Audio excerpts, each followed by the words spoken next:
Oke, halo semuanya. Jadi, aku bakal nge-review materi Agile Software Development untuk persiapan UAS.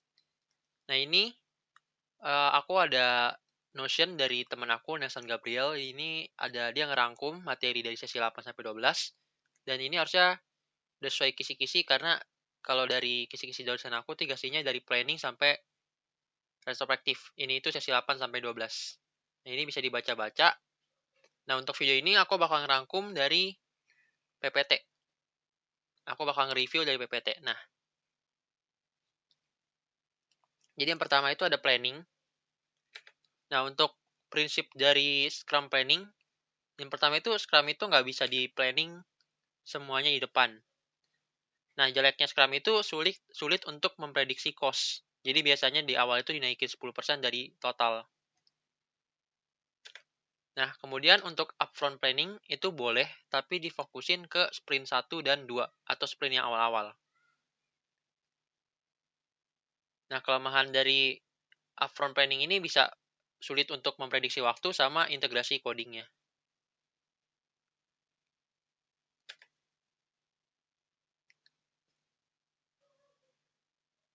Nah, lanjut di sini karena requirement dari Scrum itu bisa terus berubah, jadi dalam Scrum itu harus fokus ke adaptasi dan replanning. Jadi karena di Scrum itu bisa pindah haluan di tengah jalan.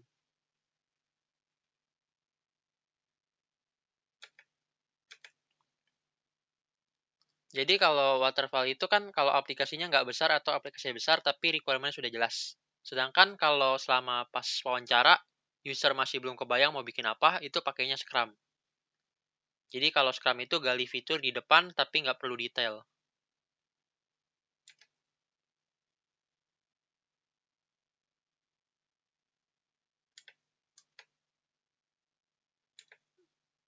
Nah ini selanjutnya eh, lebih baik rilis kecil sehingga aplikasi kelihatan ada progres dan inovasi. Nah, ini sisanya bisa dibaca, terus masuk ke multi-level planning. Jadi multi-level planning ini ada dari strategi, portfolio, produk, release, sprint, sama daily. Sebagai contoh, misalkan perusahaan Microsoft, itu strateginya adalah perusahaan berbasis IT. Portofolionya itu 4 pilar, produknya itu Windows, Office, Xbox, Infrastructure. Nah, untuk rilisnya itu, contohnya Office mau rilis kapan.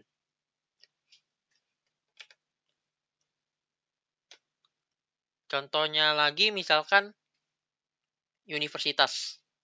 Strateginya itu edukasi, portofolionya fakultas, produknya itu jurusan. Nah, sisanya ini bisa dibaca.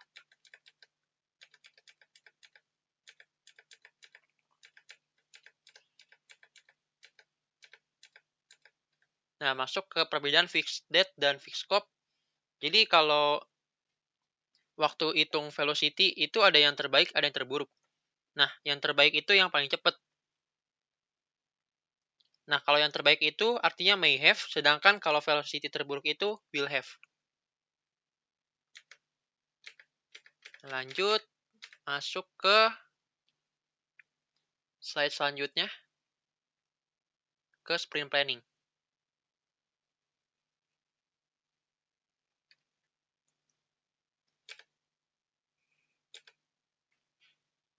Jadi dalam sprint planning, dalam Scrum itu, mendapatkan planning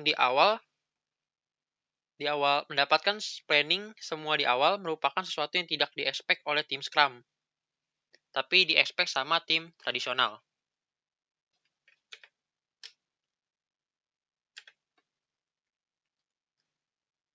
Boleh memiliki planning, tapi jangan terlalu berlebihan. Yang kita fokuskan itu sprint awal seperti sprint 1 dan 2, baru sprint 3 sampai akhir. Kemudian kita perlu tahu kita perlu tahu fiturnya, tapi jangan berlebihan, karena dapat berubah di tengah-tengah. Terus kapan sih kita berhenti? Kapan kita berhenti? Itu saat sampai kita udah sampai ke last moment. Atau artinya itu sebelum sprint dimulai, maksimal H-2 tidak boleh ada perubahan. Itu secara teori. Tapi secara prakteknya bisa dilakukan.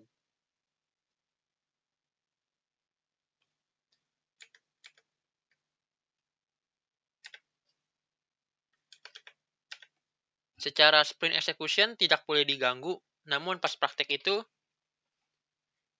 who has money, who has rule.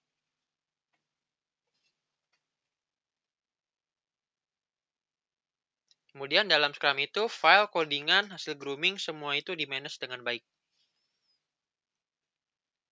Jangan menunggu sampai sempurna baru rilis, karena kadang terlalu nyaman pada suatu kondisi sehingga perusahaan merasa tidak perlu dikembangkan.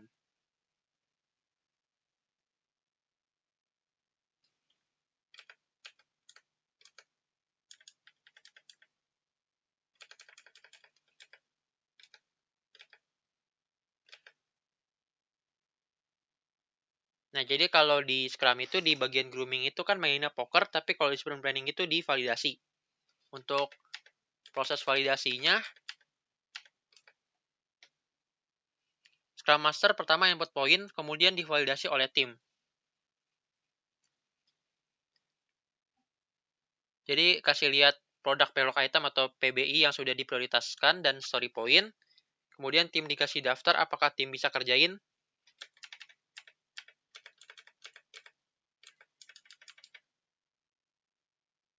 Kemudian kalau bisa baru musyawarah dan tentuin capacity.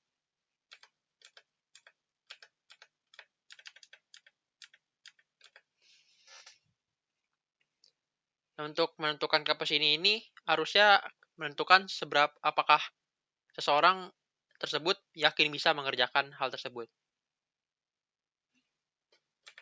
Nah, kayak gitu untuk yang sprint planning. Lanjut ke sprint execution.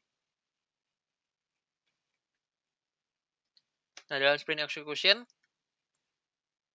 biasanya kadang orang dalam sprint melakukan waterfall kecil-kecil. Nah, hal ini itu berbahaya. Jadi harusnya pas ada kesalahan, langsung diperbaikin.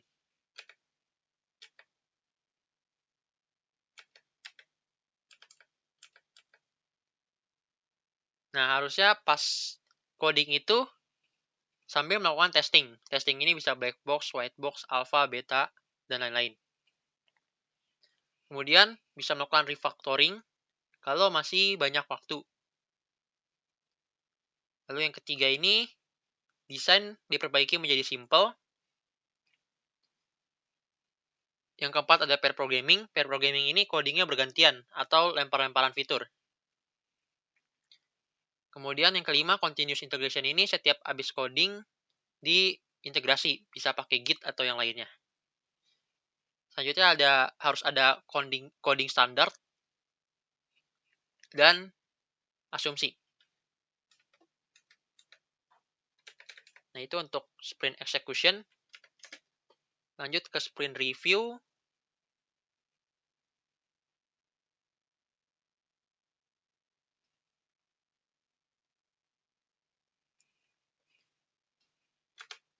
Sorry, slide-nya salah. Sprint review.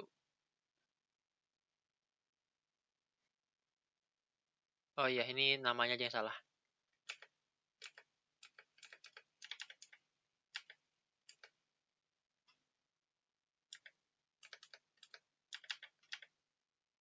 Nah, untuk di sprint review ini akan terjadi inspect and adapt.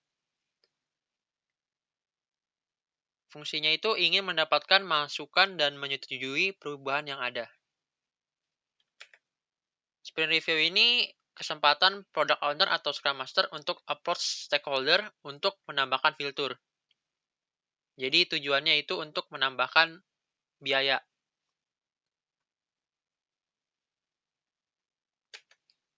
Nah, bedanya sprint review sama sprint retrospective itu, kalau sprint retrospective itu internal.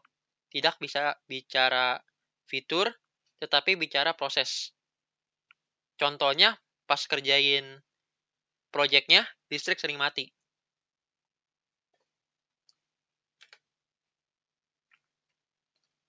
Nah, ini yang dilakukan sebelum melakukan sprint review. Yang pertama itu, siapa yang diundang. jangan semua orang diundang, tapi yang diundang itu yang bisa memberikan approval. Kemudian yang kedua itu kapan,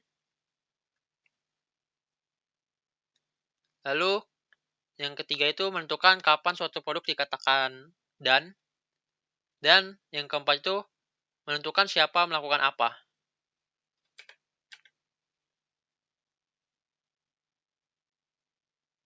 Nah, jadi kalau inspect itu prosesnya itu melakukan observasi, komentasi, diskusi dengan partisipan yang ada, bisa internal, eksternal, dan lain-lain.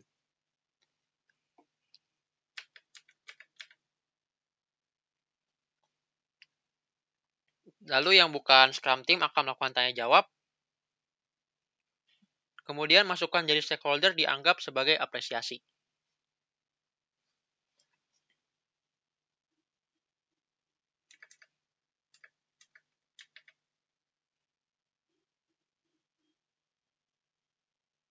Kemudian Adapt ini Adapt itu mendapatkan pemahaman lebih baik yang mana yang bisa dikerjakan untuk membentuk produk backlog item yang baru melalui proses grooming dan prioritisasi.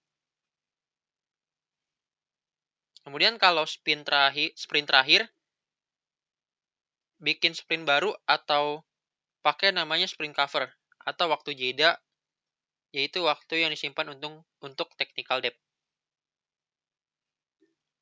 Selanjutnya untuk masalah dalam sprint review itu ada sign off, yaitu produk backlog item atau PBI harus di-approve product owner sebelum sprint review dimulai.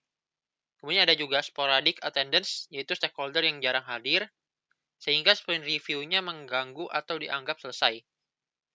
Tapi di akhir bakal banyak komentar. Itu untuk sprint review, lanjut ke sprint retrospektif.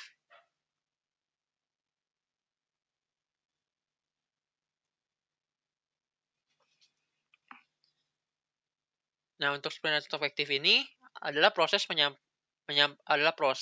pada saat pengembangan tapi bukan lagi menjelaskan fitur.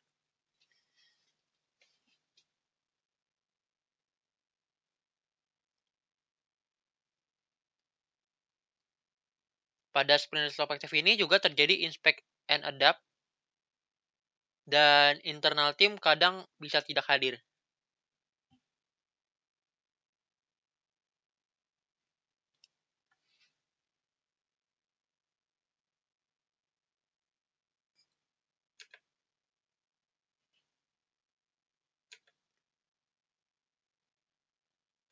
Nah, ini untuk persiapannya, kayak yang pertama itu ada menentukan apa yang mau dibahas.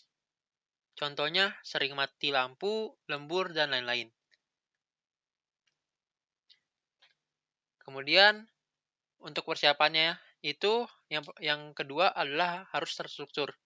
Bisa menggunakan agenda, kemudian jelaskan server lemot, dan lain-lain. Kemudian yang dibahas ini bisa insight, masukan, dan lain-lain. Nah, untuk retrospektif ini per kelompok mikirin isunya masing-masing dan bisa juga per kategori.